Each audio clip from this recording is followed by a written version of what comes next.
if you have not tried this FRQ, I strongly encourage you at least try it, right? Because I think this is the 2021 free response question, right, for AP Physics 1. All the AP Physics 1 students sat down in one room, took that test, and they literally got this exact question. So, you know, we'll never kind of know how this question, you know, whether people nailed it, or I think you actually can find that out. Whatever. Point is, this is an actual free response question. So please don't just watch this video and then write down everything I say. Try it on your own, right? Literally put a timer for 13 minutes because this is like a 13-minute thing. See how well you do, and then you can watch this video and make sense of, you know, whatever confused you. So let's just you know, get right into it. We have the cylinder, mass m0, placed at the top of this incline at height, you know, h0, and a length of l0. I don't know why they put not for everything. I guess that's just what they like to do. And then it's gonna roll down and then go on this horizontal surface. So on the grid, sketch a graph that represents the total kinetic energy as a function of the distance traveled. So for the total kinetic energy, that includes the K linear and K rotational, right? All the energy is UG, and it's going to transform into the total kinetic energy. We're not worried about K and K rot, it's all as one. So hopefully, when you're able to try it, you got something like this. A straight line here, and then no change in kinetic energy during this rolling part. This makes sense, right? Because for every meter, because it's a constant slope, for every meter you go down the ramp, the same amount of height you're gonna fall, right? You're gonna fall that same amount of h. We'll call this like a little l, we'll call this little h, right? So everything correlates. You're gonna have the same change in UG, therefore you're gonna have this linear sort of kinetic energy. Hopefully that wasn't too bad. One thing that I got tripped up was like, I didn't know if this was actually, excuse me, sorry. I'm out of breath, I don't know why. I'm talking too fast, I guess. I didn't know if this was frictionless. So, I mean, that's just one of those things that didn't really clarify, but it'd be friction with rolling is weird because on like flat surfaces, so don't worry about it, just assume that it's, you know, not friction, it's frictionless, yeah. Okay, so that's already question A done. Well, let's go on to the next one. The cylinder is placed again on the same incline, and now we have this block. So this is the cylinder, we have this block, like so.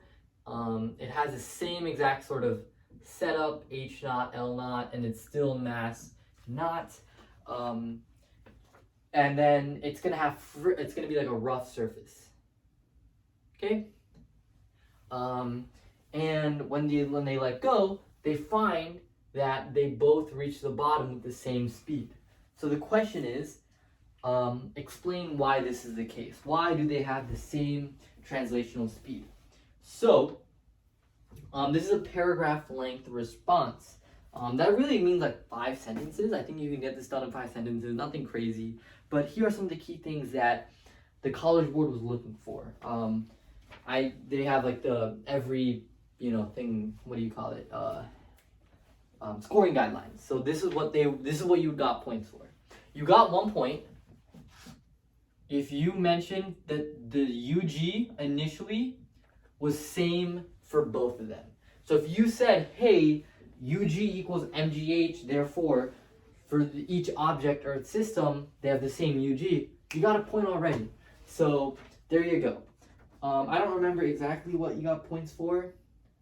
This is just what I remember when I looked over it. You got 1 point if you talked about how the energy changed, well, not changed, but transformed for cylinder. So if you explained, hey, there's friction, you know, some of that energy turns into rotation, therefore there's K rot, you know, boom, you got a point. If you explained, hey, you got another point, I should say. If you explained, hey, the block has friction, so energy is like is like sort of dissipated, right? It loses energy. energy changed for block. You got a point. This is actually the point I didn't get. I forgot to mention this. All right. If you said, actually, I don't know if I should be sharing this. I don't know if this is confusing. Okay, I'll share the scoring guideline and I'll go over my response.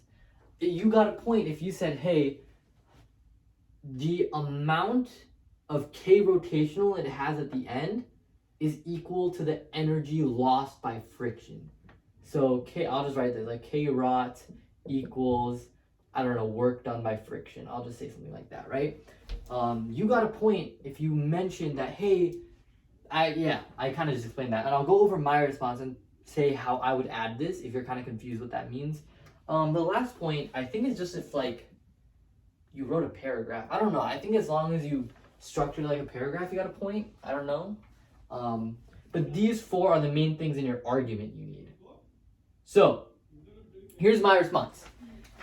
And then so I'll like check off which things I talked about, like with the scoring guideline. Given both objects are of mass m naught and start at h naught, this means for each object or its system, both start with the same amount of energy as UG, because UG is equal to m naught g h naught, or UG is equal to mgh. So boom, I got that. Both objects experience a force of friction. For the cylinder, this friction creates a torque. Thus, as the cylinder rolls down the ramp, the initial UG is transformed into K linear and rotational, or K linear and K rotational. Boom. Thus, as the I already said that way. Meanwhile, for the block, the friction force does negative work on the block, removing energy because friction points in opposite direction of sliding. You didn't really have to say that, but boom, there you go. Thus, some of the UG is lost to friction, and the block ends up with less translational kinetic energy. As a result of friction, both objects have same K, or as a result of friction, both objects have same K linear, thus same speed, because K linear is equal to 1/2 mv squared. So I'll give myself a point for paragraph. But I was missing this, right? This is the thing I was missing. I should have said, hey, the energy lost to friction is the same amount of energy stored rotationally here. Does that kind of make sense? Like if you had UG is equal to K plus K rot, and then in this case you had UG minus work done by friction equals K, you have to understand that in order for these to have the same K, this needs to be the same, but also the K rot and the energy loss need to be the same. That's something I forgot to mention. I kind of touched on it, but I ultimately didn't mention it. I didn't get the point.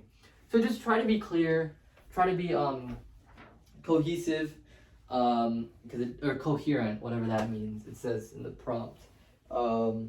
Yeah, hopefully that makes sense. Guess what? This won't be on your AP test, obviously, but a paragraph length response will be. So hopefully you can get some practice with writing these kind of paragraphs, sort of like touching on each key point, right?